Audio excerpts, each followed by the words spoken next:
अब आपको गुर्दे में और पित्ते में पथरी यानी किडनी स्टोन या गैल ब्लैडर स्टोन होने पर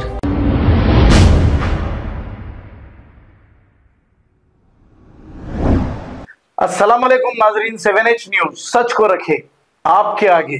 कांग्रेस हुकूमत को इख्तिदार पर आए कुछ कम 3 महीने गुजर चुके हैं। 10 साल तक कांग्रेस जिद्दोजहद करते हुए टीआरएस का मुकाबला की और कांग्रेस को जिताने के लिए जो लोग मेहनत किए हैं और इलेक्शन में भी अपनी जान पर खेलकर इस पार्टी के लीडर्स और वर्कर्स ने कामयाबी दिलाई। रेवंत रेड्डी जैसे ही इख्तिदार संभाले इन सब को भूल गए और इन लोगों को कोई ओहदा अभी तक नहीं दिया। अब इसमें काबिले जिक्र जफर जावेद बहुत ही सीनियर लीडर ये कांग्रेस के हैं। फिरोज खान जो नामपल्ली कॉन्स्टिट्यूंसी से एमएलए इलेक्शन लड़े हैं, उस्मान अल हाजरी जो कारवान कॉन्स्टिट्यूंसी से इलेक्शन लड़े हैं और मतीन शरीफ है। कई बार उस्मान अल हाजरी वक्फ प्रॉपर्टियों को बचाने के लिए अपनी जान की बाजी लगाई, लेकिन इन्हें कोई ओहदा अभी तक नहीं मिला, ना ही इन्हें वक्फ बोर्ड का कोई ओहदा इन्हें मिला है। अब वक्फ बोर्ड चेयरमैन का इन्होंने ऐलान किया है,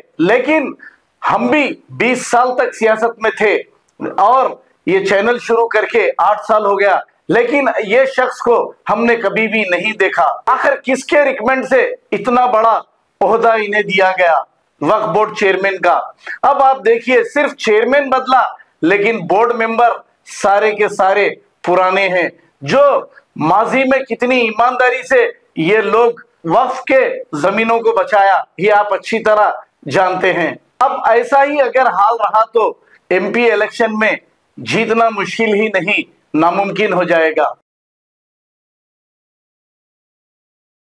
अब आपको गुर्दे में और पित्ते में पथरी यानी किडनी स्टोन या गैल ब्लैडर स्टोन होने पर नहीं है घबराने की जरूरत।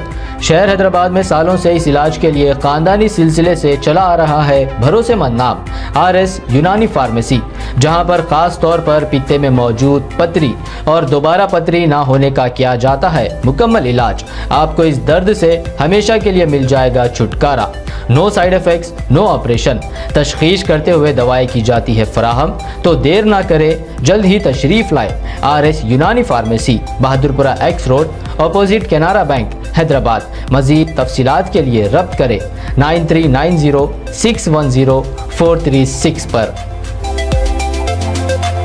खबर है शहर की, खबर है गाँव की, खबर है सारी दुनिया की। 7H न्यूज पसंद आए तो लाइक कीजिए, शेयर कीजिए और सब्सक्राइब करना ना भूलें। 7H news.